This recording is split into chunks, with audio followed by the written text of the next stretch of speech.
Hey guys, welcome back to my channel. আশা করি তোমরা সকলে ভালো আছো। সো আজকে আবারও চলে আসলাম নতুন একটি ভিডিও নিয়ে। আজকে আমি মা দুর্গা যে 21 সিরিজের ড্রয়িংগুলো ছিল তার মধ্যে 3য় নাম্বার ড্রয়িংটি করতে যাচ্ছি। তো চলো আর বেশি কথা না বলে ড্রয়িংটিকে শুরু করা যাক।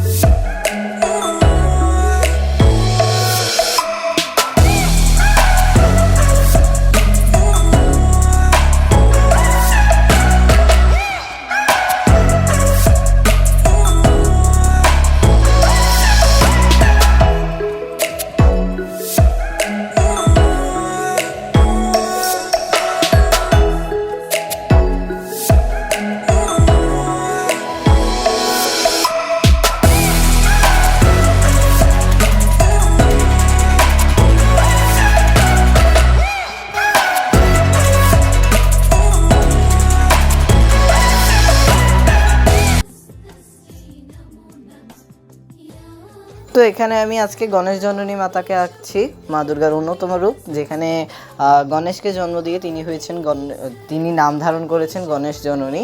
তো এখানে কিন্তু আজকে আমি যামিনী রয়ের পটচিত্রর সাথে সামঞ্জস্য রেখে কিন্তু এই ড্রয়িংটি করছি।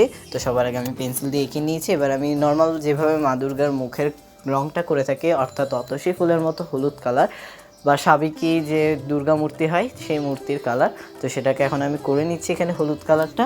তারপরে আমি কিন্তু যে ডিটেলসগুলো দেওয়া আছে সেগুলো দিব।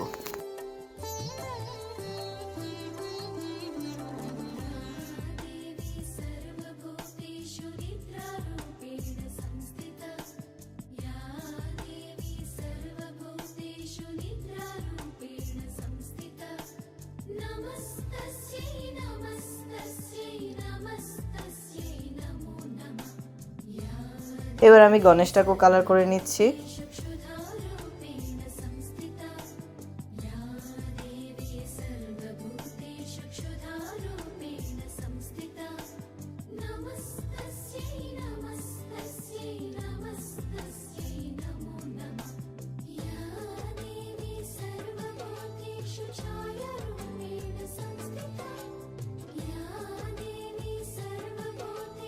আর আজকে আমি কালার ইউজ করছি ক্যামেল কোম্পানির ওয়াটার কালার।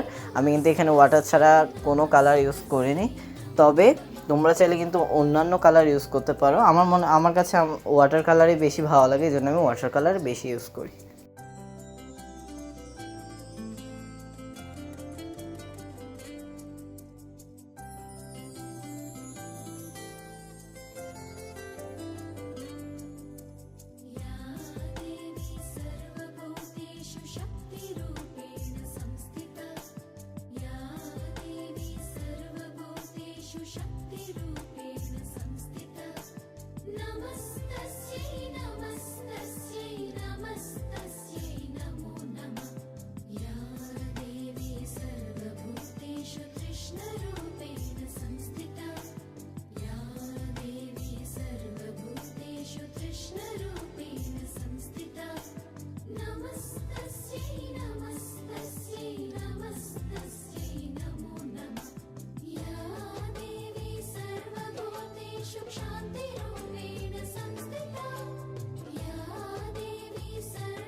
এবার আমি গণেশ জননী মাতার শাড়িটাকে কালার করে নিচ্ছি। এখানে কিন্তু আমি লাল কালার রাখছি, কারণ আমি যে পটচিত্রটা সামঞ্জস্য রেখে করছি এখানে কিন্তু লাল কালার ছিল, যাতে ওরকমই দেখতে হয়, একটু আলাদা রেখে যাতে ওরকমই দেখতে হয়, তার জন্য কিন্তু আমি ওইটার সাথে ম্যাচ করে করার চেষ্টা করছি।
এবার আমি গণেশের ধুতিটাকে কালার করে নিচ্ছি এবং এখন আমি এখানে যে মা গণেশ জননী মাতার শাড়ির যে ডিজাইনগুলো ডিটেলসগুলো সেগুলোকে করছি।